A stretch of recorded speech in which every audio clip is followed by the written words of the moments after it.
Oke anak-anak, udah masuk kelas baru. Nah, Bapak mau tahu nih, kalian punya harapan apa buat di kelas baru ini? Coba, ada bisa angkat tangan? Saya Pak.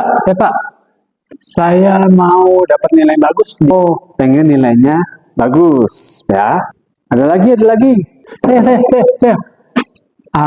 Saya mau punya banyak teman. Oke, mau punya banyak teman. Ada lagi. Aku mau kelas yang seru. Mau guru-gurunya juga asik. Oke.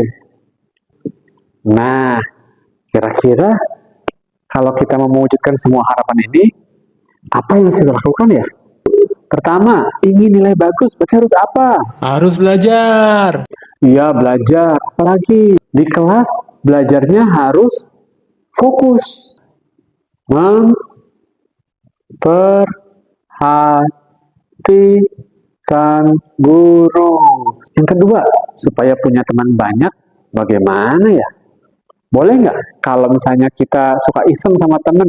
Enggak, harus saling menghargai, benar. Tidak iseng, tidak meledek, ya menghargai. Terus kalau mau punya kelas dan guru yang seru, gimana ya? Kira-kira gurunya mau nggak ya mengajar dengan seru kalau kalian selalu berisik misalnya? Pasti kan gurunya jadi kesel ya. Kalau gurunya kesel jadi nggak seru lagi. Kelasnya jadi nggak seru lagi, ya kan? Berarti saat gurunya membuat permainan yang menyenangkan, kalian semua harus tertib. Kalian setuju nggak kalau kalian harus melakukan semua hal ini di kelas? Setuju. Oke, kalau setuju berarti ini akan jadi peraturan kelas kita.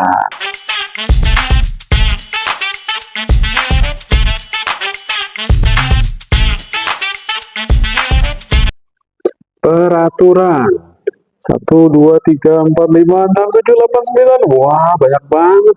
Boro-boro ingat, baca aja nggak bakal panjang. Mendingan peraturan itu maksimal 5 aja atau kurang dari 5, itu udah cukup. Yang penting sesuai dengan kebutuhan kelas kalian.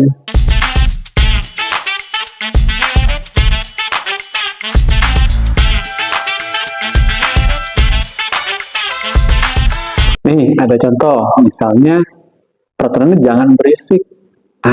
Mendingan kalau kita buat kalimatnya lebih positif, apa ya? Tertib di kelas.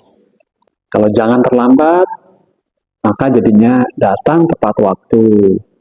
Kalau jangan nakal, bersikap baik terhadap teman kamu.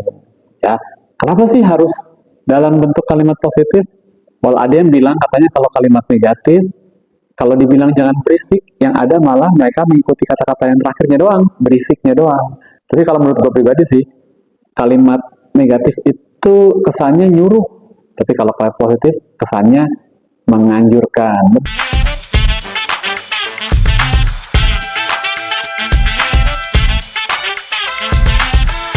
Emang bedanya apa sih hukuman dengan konsekuensi? Bedanya adalah kalau kita ngomong hukuman, biasanya adalah hukuman fisik atau hal-hal yang tidak berhubungan.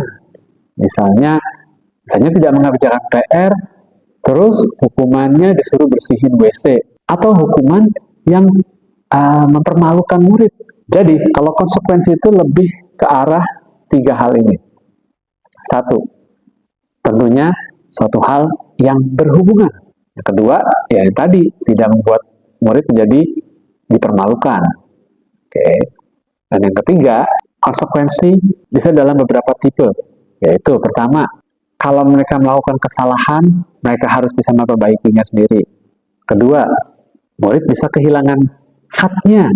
Misalnya, dia punya hak untuk bermain saat jam istirahat, tapi karena dia ada tugas yang belum selesai, ya dia kehilangan haknya untuk bermain di lapangan. Dan yang ketiga, kalau memang ada murid yang tidak bisa ditangani banget, ya kita berikan time out istilahnya, alias dia harus dipisahkan dari teman-temannya agar dia bisa menenangkan diri, bisa diajak ngobrol secara langsung.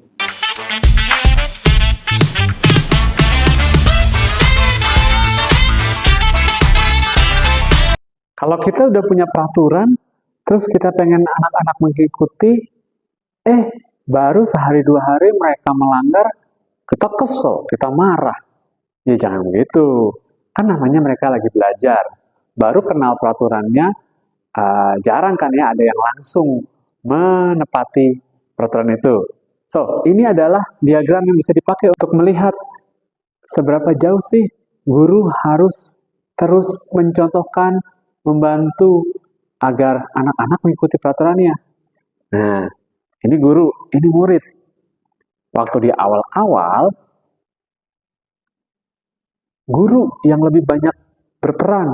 Guru memberikan contoh, mempraktikkan bagaimana cara melakukannya.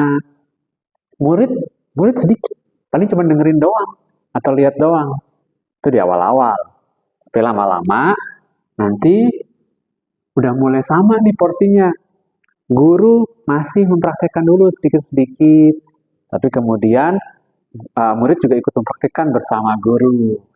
Ya, sampai akhirnya di akhir guru sama sekali tidak perlu mencontohkan lagi, tapi murid yang melakukannya 100% sendiri. Butuh berapa lama sih? Tergantung anaknya. Karena itu kita perlu sabar. Di 1, 2, 3, 4 minggu pertama, kita terus mendorong supaya mereka mengikuti peraturan yang mereka sudah setujui. Tapi kalau sekolah kalian udah mulai jalan seminggu 2 minggu, terus baru sadar nih ada cara yang bagus banget kayak gini, tenang, nggak terlambat kok. Kalian selalu bisa ngelakuinnya mulai dari sekarang. Ingat, selamat belajar, semangat mengajar.